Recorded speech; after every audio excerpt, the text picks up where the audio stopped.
Welcome to success secret. మనం ఈ question లో రెండు టాపిక్స్ ఉంటాయండి. జాతీయ అంశాలకు సంబంధించినటువంటి టాపిక్ ఇది. రెండు స్టేట్మెంట్లు ఇవ్వడం జరిగింది. దాంట్లో సరైన స్టేట్మెంట్ ఏంది అని అడగడం జరిగింది. ఆ రెండు స్టేట్మెంట్ ఒకసారి మనం చూసినట్లయితే, వివిధ విభాగాల్లోని అంకుర వ్యవస్థ వాటాదారులందరి వివరాలతో సమగ్ర డేటాబేస్ ను రూపొందించడానికి కేంద్ర ప్రభుత్వం Bharat startup ecosystem registry platform ను ప్రారంభించింది. ఏ భాష నుంచి ఏ భాషలోకైనా సులభంగా తర్జుమా చేసేందుకు అఖిల భారత సాంకేతిక విద్యా మండలి కృత్రిమ మేధతో పనిచేసే దీక్ష యాప్ ను అందుబాటులోకి తెచ్చింది అని రెండు స్టేట్మెంట్ ఇవ్వడం జరిగింది. దీంట్లో సరైనటువంటి స్టేట్మెంట్ ఏది అని అడగడం జరుగుతుంది. ఏ స్టేట్మెంట్ అయితే వివిధ ఆ విభాగాల్లోని స్టార్టప్ వ్యవస్థ వాటాదారులందరి వారి యొక్క డేటాబేస్ తో సమగ్ర డేటాబేస్ ను వారందరి ప్రయోజనంతో సమగ్ర డేటాబేస్ ను రూపొందించడానికి కేంద్ర ప్రభుత్వం ఒక ప్లాట్ఫామ్ ను ప్రారంభించినటువంటి మాట వాస్తవమే.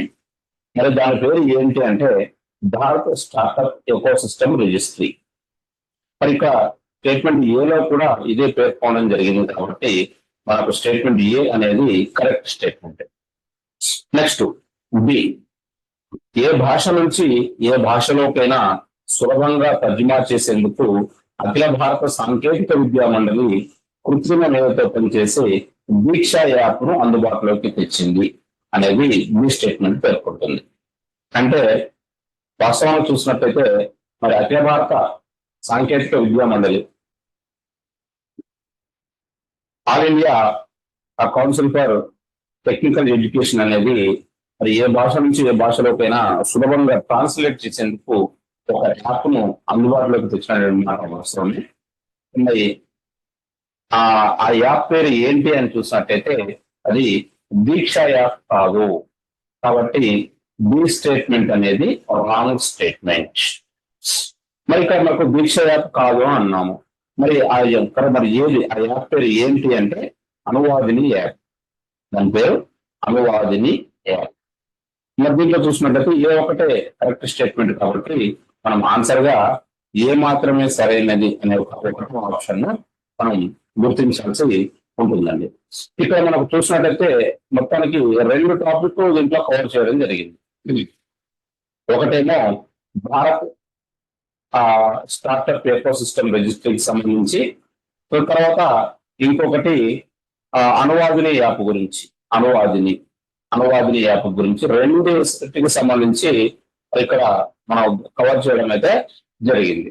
మరొకసారి మరి భారత్ స్టార్టప్ ఎకోసిస్టమ్ రిజిస్ట్రీకి సంబంధించినటువంటి అంశాన్ని మనం ఒకసారి చూసినట్లయితే మరి కేంద్ర ప్రభుత్వం అయితే వివిధ విభాగాల్లోని ఈ స్టార్టప్ వాటాదారులందరి వివరాలతో ఒక సమగ్ర డేటాబేస్ ను రూపొందించడానికి భారత స్టార్టప్ ఎకోసిస్టమ్ ను ప్రారంభించింది.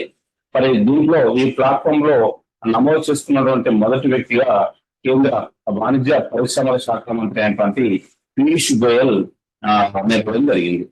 మరి దీని ఉద్దేశం ఏంటి, ఈ భారత్ స్టార్టప్ ఎకోసిస్టమ్ రిజిస్ట్రీ యొక్క ఉద్దేశం ఏంటి అని కనుక ఒకసారి చూస్తే అది ఏమేమి ఫంక్షనాలిటీ ఏంటి అని మనం ఒకసారి కనుక చూసినట్లయితే, ఇది దేశంలో అభివృద్ధి చెందుతున్నటువంటి స్టార్టప్ వ్యవస్థను పెంపొందించడంలో ప్రభుత్వం యొక్క నిబద్ధతను సూచిస్తుంది. అదేవిధంగా ఈ రిజిస్ట్రీ అనేది భారత స్టార్టప్ ఎకోసిస్టమ్ రిజిస్ట్రీ అనేది వివిధ విభాగాల్లోని అన్ని స్టార్టప్ ఎకోసిస్టమ్ వాటాదారుల వివరాలతో ఒక వన్ స్టాప్ డేటాబేస్ లాగా పనిచేస్తుంది. అదేవిధంగా ఇది సులభంగా యాక్సెస్ చేయడానికి, అదేవిధంగా సులభంగా ఆవిష్కరణలను చేయడం కోసం కూడా దోహదం చేయడం జరుగుతుంది. మరి దీనికి సంబంధించి ఒకసారి మనం చూసినట్లయితే, ఒకవేళ డైరెక్ట్ క్వశ్చన్ కనుక వచ్చే అవకాశం ఉంటే ఏ రకంగా వస్తుందని చూసినట్లయితే, మరి వివిధ విభాగాల్లోని స్టార్టప్ వాటాదారులందరి వివరాలతో సమగ్ర డేటాబేస్ ను రూపొందించడానికి కేంద్ర ప్రభుత్వం ఇటీవల ప్రారంభించినటువంటి ప్లాట్ఫామ్ పేరు ఏమిటి అని కనుక ఒక అడిగినట్లయితే Bharat startup ecosystem registry అని మనం గుర్తుంచుకోవాల్సి ఉంటుందండి. Bharat startup ecosystem registry. మరి నెక్స్ట్ మన టాపిక్ కనుక మనం చూసినట్టయితే ఈ అనువాదిని యాప్కి సంబంధించినటువంటి అంశం. మరి అనువాదిని యాప్కి సంబంధించిన ఒక విషయాన్ని కనుక మనం ఆ యాప్కి సంబంధించిన విషయాన్ని కనుక మనం చూసినట్లయితే కేంద్ర ప్రభుత్వం ఇటీవల అన్ని సబ్జెక్టులను కూడా రీజనల్ లాంగ్వేజెస్ లో అందుబాటులోకి తేవడం కోసమే చర్యలు చేపడుతుంది.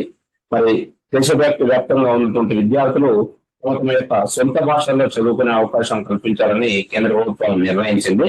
మరి ఈ నేపథ్యంలోనే వచ్చే 3 సంవత్సరాల్లో అన్ని తరగతుల యొక్క పాఠ్య పుస్తకాలను అన్ని రీజనల్ లాంగ్వేజెస్ లో అందుబాటులో ఉంచాలని నిర్ణయించడం జరిగింది.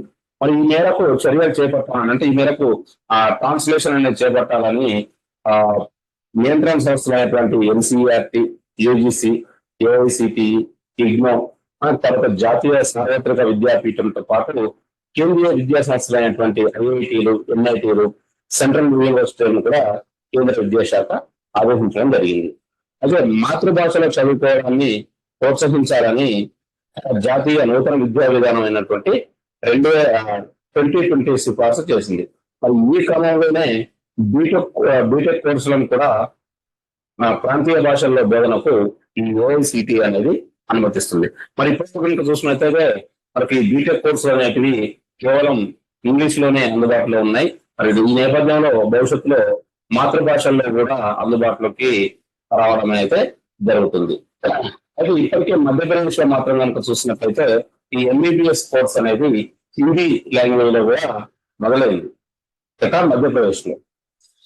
ఈ రాజ్యాంగంలోని 8వ షెడ్యూల్లో పేర్కొన్నటువంటి అన్ని భారతీయ భాషల్లో అన్ని తరగతుల పుస్తకాలను ఇంగ్లీష్ నుంచి ట్రాన్స్లేట్ చేయాలని కేంద్ర విద్యాశాఖ సంకల్పించడం జరిగింది.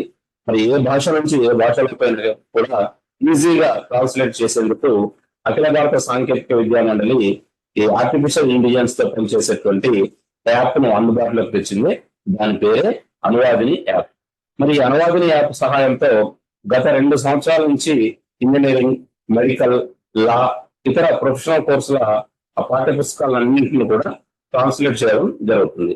మరి ఇలా ట్రాన్స్లేట్ చేసినటువంటి ఉన్నత విద్యా కోర్సుల పుస్తకాలను ఈ కుంభ్ పోర్టల్లో అందుబాటులో ఉంచుతారు. ఏ పోర్టల్ అండి? ఈ కుంభ్ పోర్టల్లో ఈ ట్రాన్స్లేట్ చేసినటువంటి బుక్స్ అన్నింటినీ కూడా ఈ కుంభ్ పోర్టల్లో అందుబాటులోకి ఉండడం జరుగుతుంది. మరి అదేవిధంగా పాఠశాల విద్యకు సంబంధించినటువంటి స్టడీ మెటీరియల్ ను దీక్ష యాప్ లో అందుబాటులో ఉండడం జరుగుతుంది. మనం ఇందాక చెప్తున్నాం అండి, మనం వచ్చిన రాంగ్ స్టేట్మెంట్ లో దీక్ష యాప్ అని చెప్పుకున్నాం కదా, మరి అది కాదు. ఈ దీక్ష యాప్ ఏంటి అంటే ఈ పాఠశాల విద్యకు సంబంధించినటువంటి స్టడీ మెటీరియల్ ఈ దీక్ష యాప్ లో అందుబాటులోకి ఉంటుంది. మరి అదేవిధంగా ఈ అనువాదిని యాప్ అనేది మరి ఏ భాష నుంచి ఏ భాషకైనా కూడా సులభంగా ట్రాన్స్లేషన్ చేసేందుకు మరి ఏఐసిటి అనేది ఒక యూఐతో పనిచేసే యాప్, ఇదే అనువాదిని యాప్. మరి ఇది అంటే మొత్తానికి ఈ 2 టాపిక్లకు సంబంధించినటువంటి అంశం. మరి ఒకవేళ దీనికి సంబంధించి మనం ఒకవేళ డైరెక్ట్ క్వశ్చన్ వచ్చే అవకాశం ఉంటే ఏ రకంగా వస్తుంది అంటే ఏ భాష నుంచి ఏ భాషలోకైనా సులభంగా ట్రాన్స్లేట్ చేసేందుకు అఖిల భారత సాంకేతిక విద్యా మండలి ఇటీవల అందుబాటులోకి తెచ్చినటువంటి యాప్ పేరు ఏమిటి అని అంటే అనువాదిని యాప్ అనేది మనం గుర్తుంచుకోవాల్సి ఉంటుందండి. మరి ఇదే విధంగా మరొక టాపిక్ తో మళ్ళీ కలుద్దాం. Thank you. Best of luck.